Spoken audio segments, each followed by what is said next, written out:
सभी YouTube family को मेरी तरफ से राधे राधे। आप सभी लोगों के लिए कहानी लाई हूँ। कहानी का नाम है तुलसीदास का पत्नी मोह। बहुत सुंदर कहानी है। भक्त रस में विभोर तुलसीदास को कौन नहीं जानता।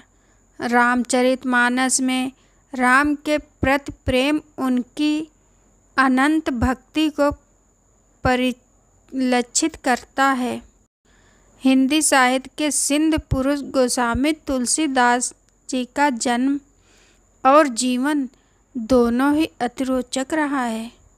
सावन मास के शुक्ल पक्ष की 7वीं तिथि 30 जुलाई 1554 में उत्तर प्रदेश के राजापुर गांव में उनका जन्म हुआ।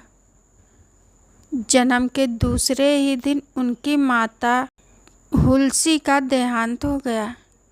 इसके पश्चात जब उनका जन्म हुआ तो रोने की बजाय उनके श्री मुख से राम नाम निकला। फिर होना क्या था, उनके घर का ही नाम राम बोला हो गया। माता हुलसी के निधन के बाद चुनिया नाम की दासी ने 5 वर्षों तक राम बोले का पालन पोषण किया। इसके बाद चुनिया का भी देहांत हो गया। चुनिया के देहांत के बाद राम बोला एकांत अनाथों जैसा जीवन जीने को मजबूर हो गए। राम बोला कि ऐसी स्थिति को देख गुरु नरहयानंद जी ने राम बोले को अपने साथ अयोध्या ले आए और राम बोले का नाम बदलकर तुलसीदास रख दिया गया। ऐसी स्थिति को देखकर गुरु नरिहर दास जी ने राम बोले को अपने साथ अयोध्या ले आए और राम बोले का नाम बदलकर तुलसीदास रख दिया गया। तुलसीदास जी का विवाह भरद्वाज मोक्ष के दीन बंधु पाठक की पुत्री रत्नावली से सन 1583 के ज्येष्ठ माह में कर दिया गया। रत्नावली बहुत ही सुंदर थी। उसकी सुंदरता आकर्षण से परिपूर्ण था। तुलसीदास का वैवाहिक जीवन अति खूबसूरत था। वह अपनी पत्नी रत्नावली से बेहद प्रेम और अत्यधिक मोहित थे। तुलसीदास का यह पत्नी प्रेम बहुत ही प्रचलित रहा। उनका प्रेम ऐसा कि लोक लाज की तमाम सीमा लांघ चुका था। जहाँ दुनिया जहान व मान मर्यादा का कोई स्थान नहीं था। एक प्रकार से उनका गृहस्थी जीवन पत्नी प्रेम से परिपूर्ण था। रत्नावली मिलन की चाह जगी। तुलसीदास की पत्नी मोह और उससे जुड़ी हुई एक कहानी बेहद ही प्रचलित है। तुलसीदास जी का विवाह तो हुआ, परंतु अभी उनकी पत्नी का गौना बाकी था।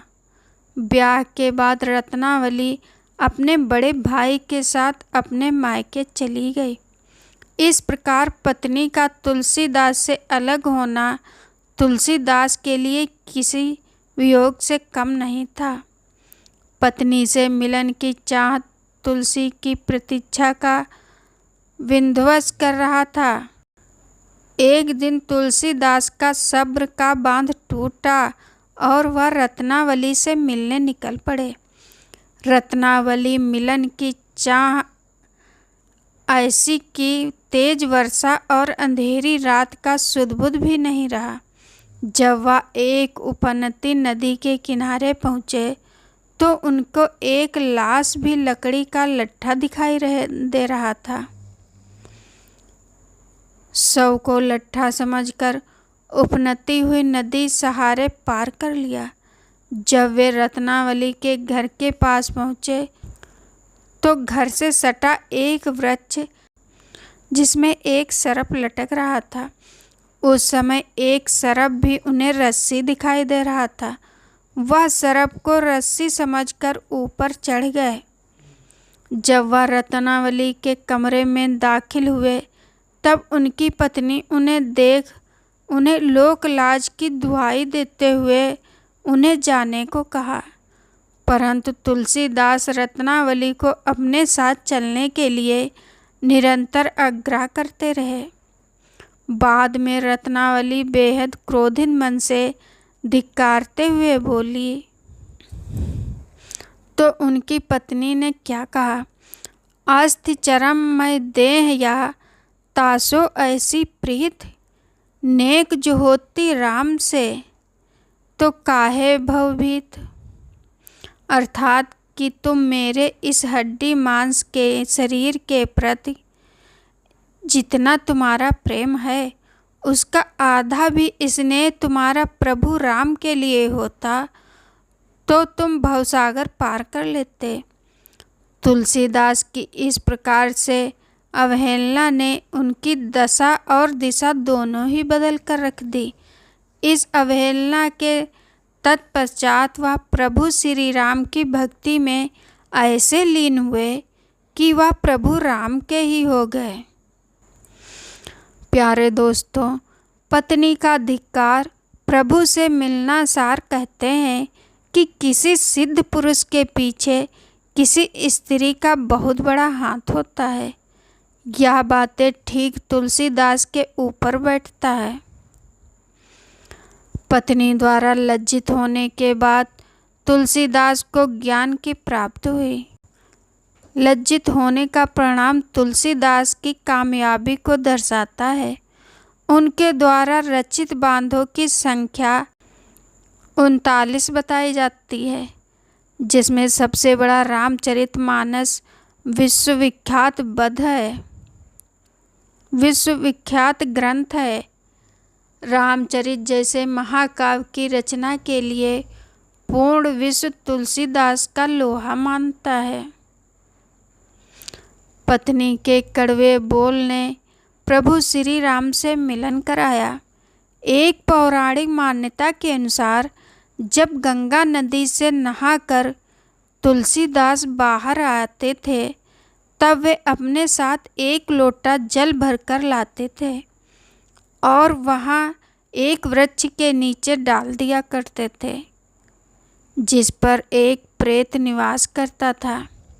एक दिन वह प्रेत तुलसीदास से बेहद प्रसन्न हुआ और कुछ मांगने के लिए बोला। तुलसीदास जी प्रभु मिलन की चाह बताई। फिर प्रेत ने उनको हनुमान जी के आश्रय में जाने का सुझाव दिया। तुलसीदास जी ने हनुमान जी के आश्रम में जाने का निश्चय किया। हनुमान जी के आश्रम में जाने के बाद उन्होंने तुलसीदास को साक्षात्कार किया और तुलसीदास को चित्रकूट के घाट पर जाने का मार्गदर्शन दिया। चित्रकूट के घाट पर प्रभु दर्शन का आश्वासन दिया। चित्रकूट के घाट पर भई संतन की भीड़, तुलसीदास चंदन घिसें तिलक करें रघुवीर। एक दिन जब तुलसीदास चित्रकूट के घाट पर चंदन घिस रहे थे तभी प्रभु श्री राम ने अपने दर्शन से अलंकृत किया।